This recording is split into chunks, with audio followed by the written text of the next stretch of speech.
ادغام مثلین، اس کو ادغام مماثلتین بھی کہتے ہیں یا ادغام مثلین بھی کہا جا سکتا ہے۔ ادغام کے جو معنی ہے ایک حرف کو دوسرے حرف کے اندر ملانا،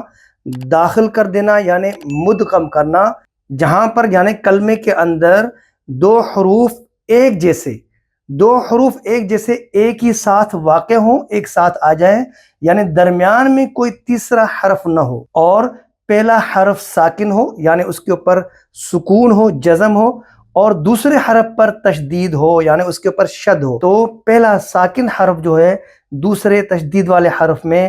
داخل کر دیں گے، اس کے اندر مرج کر دیں گے۔ فما ربحت تجارتہم، یہاں پر آپ غور کریں، یہ دو تا ہیں، پہلا تا ساکن ہے، دوسرا تا تشدید والا ہے، تو ساکن تا کو، ساکن حرف کو تشدید والے حرف کے اندر داخل کریں گے، یہی ہے ادغام